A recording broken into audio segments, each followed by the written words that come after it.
Everyone, welcome back to my channel. आज मैं आप सभी को हरतालिका तीज व्रत की कहानी बताऊंगी और साथ में ही इन चारों स्तंभों को तैयार करूंगी ताकि मैं केले का मंडप बना सकूं और पूजा स्थल सुंदर लगे। तो स्टार्ट करते हैं कथा। एक समय की बात है, माता पार्वती के मन में एक प्रश्न उठा। आखिर ऐसा कौन सा व्रत है जो अल्प समय में ही महान फलदायी हो। जिज्ञासा के वशीभूत होकर माता पार्वती ने महादेव से पूछा, हे महादेव, हे परमेश्वर, आप धर्म की स्थापना करने वाले हैं। आप मुझ पर अनुग्रह करके कृपा करें और ऐसा गुप्त भेद मुझको कहें जो समस्त व्रतों में श्रेष्ठ हो। भोलेनाथ मंद मंद मुस्काकर बोले, आज मैं तुम्हें हरतालिका तीज की व्रत कथा बताऊंगा। यह व्रत भाद्र मास के शुक्ल पक्ष की तृतीया अर्थात तीज को होता है। इस व्रत के प्रताप से तुमने मेरा वरण किया। इस व्रत को करने से जीव के समस्त पापों का नाश हो जाता है। जिस प्रकार तारांगणाओं में चंद्रमा, ग्रहों में सूर्य, चारों वर्णों में ब्राह्मण और समस्त देवताओं में विष्णु श्रेष्ठ हैं। इस महान फलदायी व्रत का वर्णन वेदों और स्मृतियों में है। आर्यवर्त में समस्त पर्वतों का स्वामी हिमाचल नामक श्रेष्ठ पर्वत था। तुम उस पर्वतराज की पुत्री थी।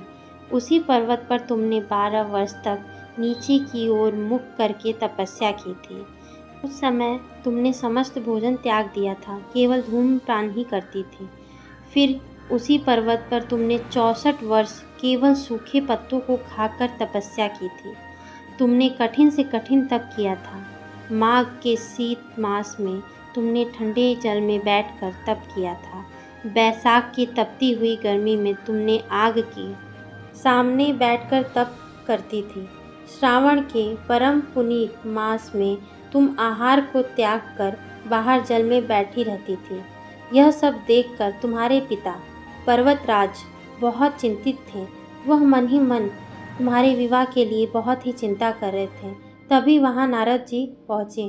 मन से दुखी थे पर्वतराज, फिर भी उन्होंने नारद जी का सम्मान के साथ स्वागत किया और बोले, मैं भाग्य का धनी हूँ जो आप मेरे घर पधारे। आपके पवित्र चरण कमलों से मेरा गृह पवित्र हो गया। तुम्हारे पिता के दीन वचनों को सुनकर नारद जी बहुत खुश हुए और उन्होंने बोला, मुझे भगवान विष्णु ने भेजा है और संदेश दिया है कि पर्वतराज अपनी कन्या का विवाह एक श्रेष्ठ वर से कराएं। और आप तो जानते ही हैं कि विष्णु के समान इस संसार में कोई भी नहीं है, यहाँ तक कि ब्रह्मा और शिव भी नहीं है। मैं तो आपको यही सलाह दूंगा पर्वतराज कि अपनी पुत्री का विवाह भगवान विष्णु से कराएं। और फिर उसके बाद तुम्हारे पिता ने बोला, अगर आपको विष्णु भगवान ने भेजा है और मेरी पुत्री का वरण वो करना चाहते हैं तो मैं अपनी पुत्री का विवाह विष्णु भगवान से ही करूँगा और आप जाके उन्हें यह संदेश पहुँचा दें। फिर उसके बाद नारद मुनि विष्णु लोक जा पहुँचे और उन्होंने विष्णु भगवान को सारी बात बताई और विष्णु भगवान हंस रहे थे और वो चुप थे। फिर उसके बाद जब तुम्हारे पिता ये संदेश लेकर तुम्हारे पास पहुँचे कि तुम्हारी शादी विष्णु भगवान से होगी, तब तुम तुरंत मूर्छित हो गई। और फिर उसके बाद जब तुम्हें होश आया तो तुम अपने सखी के घर चली गई। तुम्हारी सखी ने जैसे ही तुम्हें देखा वो समझ गई कि तुम किसी बात से बहुत ज़्यादा परेशान हो और चिंतित हो, और तुम्हारी चिंता देख के वो भी बहुत ज़्यादा दुखी हो गई और कहने लगी, पार्वती, बताओ मुझे तुम्हारे दुख का क्या कारण है। अगर तुम मुझे बताओगी नहीं तो मैं इस दुख का निवारण निकालूंगी कैसे। तुम मुझ पर विश्वास कर सकती हो पार्वती, तुम मुझे बताओ।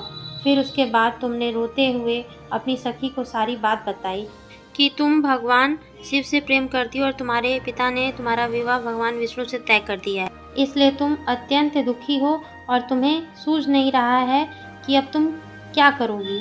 फिर उसके बाद सखी ने जब सारी बातें तुम्हारी सुनी तो फिर उसने बोला कि मैं तुम्हें एक सुझाव दूंगी, तुम अपना गृह त्याग दो और मेरे साथ एक घने वन में चलो। मैं एक ऐसा वन जानती हूँ जहाँ पे एक बहुत ही लंबी गुफा है।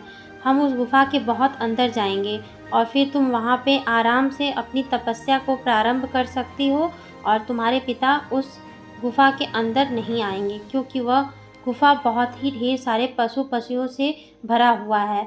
पर वो पशु कभी भी बहुत अंदर नहीं जाते हैं क्योंकि वो गुफा बहुत ही लंबी है। फिर तुम उसके बाद अपनी सखी की बातें मान के अपना गृह त्याग करके उस गुफा में चले गई और फिर वहाँ पे तुमने अपनी तपस्या का प्रारंभ कर लिया।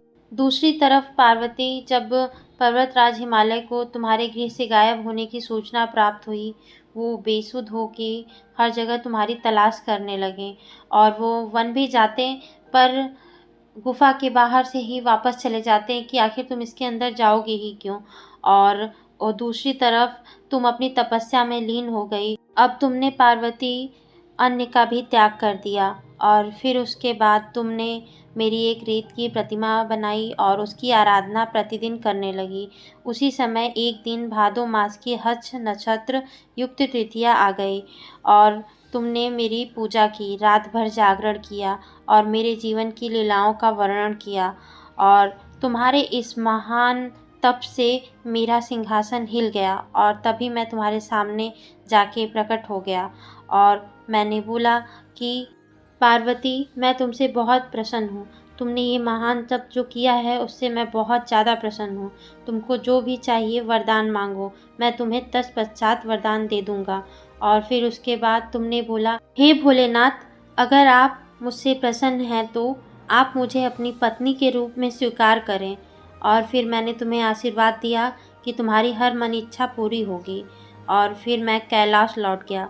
फिर तुम जब गुफे से बाहर निकलने लगी तो गुफा के बाहर तुम्हारे पिता भी आ गए और तुम्हारे पिता तुम्हें देखते ही बहुत प्रसन्न हो गए, पर तुमने उनसे मुंह फेर लिया। फिर उसके बाद तुम्हारे पिता इस व्यवहार से बहुत दुखी हुए और फिर उन्होंने बोला कि पार्वती, मुझसे ऐसी कौन सी भूल हो गई है कि तुमने गृह त्याग दिया और इतने दिन बाद मिली तो मुंह फेर लिया। फिर तुम बोली पर्वतराज हिमालय से, हे पिताजी, मुझे क्षमा करिएगा कि मैं आपके दुख का कारण बनी, पर मैं विवश थी। मेरा विवाह आपने भगवान विष्णु से तय कर दिया, पर बचपन से ही मैं भगवान शिव को अपना पति बनाने के लिए तपस्या कर रही हूँ और आपने बिना पूछे मेरा विवाह भगवान विष्णु से तय कर दिया। फिर पर्वतराज हिमालय बोले, अरे पुत्री, मुझे तो इस बात का आभास ही नहीं था कि तुम भगवान शंकर से प्रेम करती हो। पुत्री, मैं तुम्हारे साथ कभी भी ज़बरदस्ती नहीं करूँगा। तुम्हारा जिससे इच्छा होगा मैं तुम्हारा विवाह उसी से करूँगा, क्योंकि मैं तुम्हारे साथ कभी भी ज़बरदस्ती नहीं कर सकता। पुत्री, तुम मेरी परम प्रिय पुत्री हो और तुम जिससे चाहती हो मैं तुम्हारा विवाह उससे करूँगा। मुझे माफ़ करना पुत्री, ये मेरी गलती थी कि मैं तुम्हारे मन की बात नहीं जान पाया। मुझे माफ़ कर दो। फिर पार्वती, जब तुमने अपने पिता से सारी बातें सुनी और तुम्हें समझ में आया कि तुम्हें इस कदम को उठाने से पहले अपने पिता से एक बार बात कर लेना चाहिए था, फिर तुमने अपने पिता से माफ़ी मांगी और फिर अपने गृह वापस लौट गए और कुछ दिनों के बाद हमारा विवाह बहुत ही धूमधाम से किया गया और आज भी पृथ्वीलोक पे हर वर्ष हमारे विवाह के दिन शिवरात्रि के रूप में बहुत धूमधाम से पूजा और जागरण के साथ मनाया जाता है। फिर माता पार्वती ने भोलेनाथ से पूछा, हे प्रभु, कृपया करके ये कष्ट करें और मुझे बताएं इस व्रत का नाम हरितालिका तीज कैसे पड़ा। फिर भोलेनाथ बोले, क्योंकि तुम्हारी सखी तुम्हें हरण करके ले गई थी और इसी कारण हरत और अलिका मिलाकर इस व्रत का नाम पड़ा हरतालिका। फिर पार्वती जी ने पूछा, हे प्रभु, कृपया करके मुझे इस व्रत की विधि बताएं और यह भी बताएं कि इस महान व्रत के क्या फल हैं। फिर भोलेनाथ बोले, पार्वती, ये व्रत कन्याओं के लिए श्रेष्ठ है। जो कन्याएं उत्तम वर की प्राप्ति चाहती हैं वो इसको अवश्य करें। जो स्त्रियां अचल सुहाग चाहती हैं वो इस व्रत को विधि पूर्वक करें।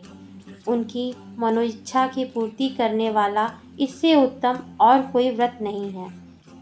पहले केले के खम्भों का मंडप बनाएं और फिर उसके बाद मंडप में शिव और पार्वती की प्रतिमा को स्थापित करें। धूप, दीप, चंदन आदि से उस स्थान को युक्त करें।